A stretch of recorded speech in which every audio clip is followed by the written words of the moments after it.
Councilman Bonds, I'm not sure if you started it yet, but I can hear you. If you're muted. Did you start yet? Yes. Oh my goodness. Yeah. All right. I We thought it was my thought phone, we but it's were your phone. unmuted. Yep. Can you hear me now? Yes. All right. Okay, we're gonna redo this. Good afternoon. I'm at-large council member Anita Bonds, chairperson of the Committee on Executive Administration and Labor. The time is 3:40 p.m. on Thursday, November 16th, 2023.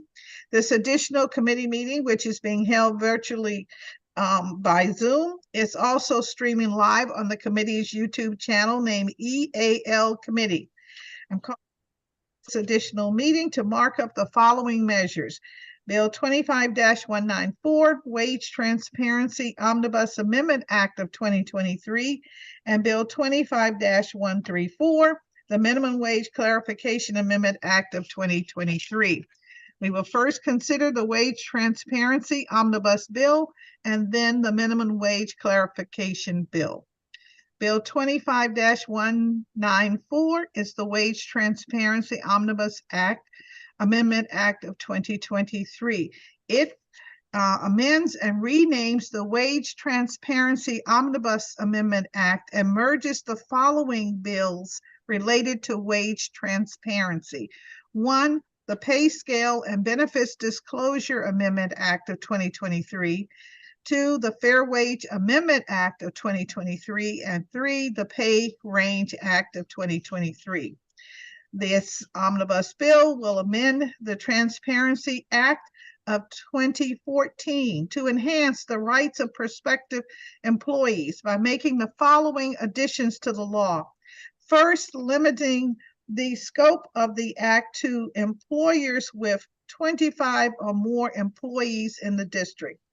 2, the bill also prohibits an employer from screening prospective employees based on their wage history and from seeking the wage history of a prospective employer. It requires employers to include minimum and maximum salaries or hourly pay information for all job advertisements or job postings. The bill provides that prospective employees receive a schedule of benefits before their first interview. It also establishes requirements to provide employees notice of their rights under the Act, and as written, the provision allows continuation of the process currently exercised by some industries of offering career progressive promotions. And finally, the bill authorizes the Office of the Attorney General to enforce violations of the Act. It is important to note that the district government already makes salary ranges, salary schedules, and the benefit information for listed positions available to job applicants. Sorry, my video went out again. We'll try it again. I see double now. All right. The bill before us today takes the necessary steps to ensure that private employers also promote key wage transparency principles. I look forward to discussing these bills today because a lack of transparency on wage perpetuates gender and racial wage gaps. Creating transparency will reduce these disparities as shown by some recent studies. One 2022 study shows that transparency policies in various industries has helped to reduce the gender pay gap, and one 2023 analysis suggests that the gender pay gap can be reduced by up to 4% with broad pay transparency. Research from other states that has been adopted broad pay transparency suggests that curtailing employees' reliance on salary history can help narrow wage gaps because access to applicants' prior salary history, in addition to overt discrimination based on race or gender, can make it impossible to break out of the cycle of being underpaid. If enacted, this bill will help reduce systemic pay inequities, and support workers who are traditionally underpaid. And I encourage the committee to advance this bill today. I'd like to acknowledge that my colleagues are with us today. I see Councilmember Trayon White, Councilmember Kenyon McDuffie, and I'd like to ask if there's any discussion from either of my colleagues who are with us today. All right, hearing none. Without objection, I will move the committee report in print for B25-0194 with leave for staff to make technical and conforming changes. All those in favor, would you signify with the sign of aye? Aye. Aye. Any opposed? Member Bonds? Yes. Councilmember Bonds? Yes. I see your hand up. Yes. Can you hear me? I can hear you now. Yes. Councilmember McDuffie, you have the floor. Thank you, Councilmember Bonds. I wanted to take a quick moment to acknowledge and thank you and your team. On out again. I'm supporting Councilman McDuffie, we continue to lose you. We're losing the audio. Sorry. Can you hear me now? We can hear you right now. Yes. Let me try again. I just wanted to thank you and let you know I'm going to be supporting the bill today. I wanted to just briefly say that for too long, minorities, particularly Black brown people, women in particular, have been historically underpaid in comparison to their white male counterparts. And I think you acknowledge that in some of your comments. By requiring the salary range available for the position to be posted publicly with the job posting, we're helping the prospective employee know true compensation available and counteract the bias that has come into play for many of our Black and brown residents as they enter new positions. I think these reforms build on some of the work that I've done in the past, preventing the employer from considering your criminal or credit history before making an offer, as well as some of the pay transparency work that I did some years ago. And I really appreciate that. I think it leads to a city that is more racially diverse, more socially equitable, and ultimately more economically inclusive. And I think that's a really important goal for us to strive for.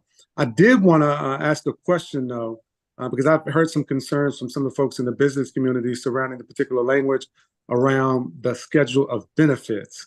And so I wanted to ask one clarifying question. The way that my staff and I read the bill when it comes to bonuses and other benefits like stock options, this legislation is only requiring that you list the potential of bonuses and other benefits with the position, not the actual amount of bonuses, which could be impossible to determine before someone is hired. Is that correct? That is correct. Yes, you're correct. I appreciate it. I know, I think our staffs have been talking a little bit, but I wanted to ask that question just to clarify on the record. So again, today. Well, thank you very much. And you raise an important issue, but the thought was that until the individual is actually hired, the rate of the bonus potential is a little difficult to determine. You can determine it based on the salary, but if you also need to, usually you consider also the time in a particular position, and so that was why you can raise the issue, but yeah, no. All right. Okay. I see your mouth. I didn't hear what you said. I hope the record captured it. Yes. All right. Thank you. So, Councilmember White, do you have any comments that you'd like to add? Briefly, I just want to thank you guys, you, Councilmember McDuffie, you, Councilmember Bonds, and those who co-introduced this bill. I think it brings us a step closer towards equity and inclusion, especially when we talk about economic opportunities for brown and Black people in the district.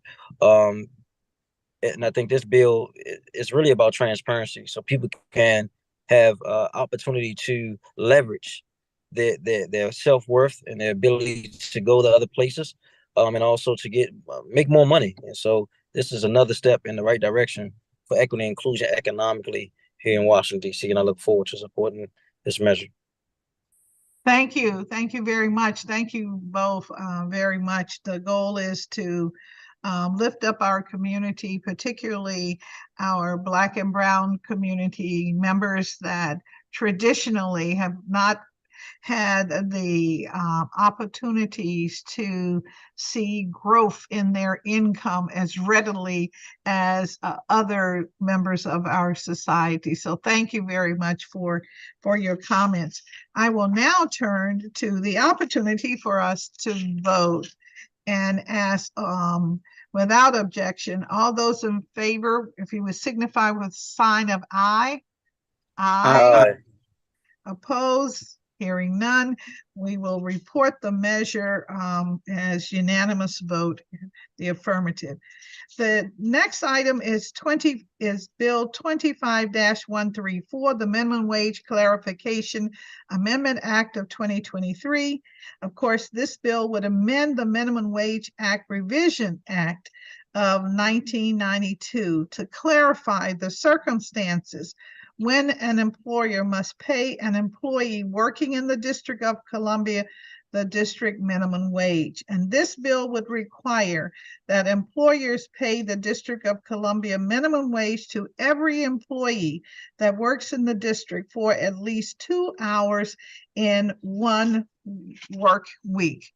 Under the current law, an employee is only required to be paid our city's minimum wage if they work at least 50% of their hours in the district. The district's minimum wage is higher than in our neighboring states, and so some employers move employees in and out of the city to avoid that 50% threshold, so they don't have to pay the district's minimum wage. For example, construction traffic controllers or flaggers.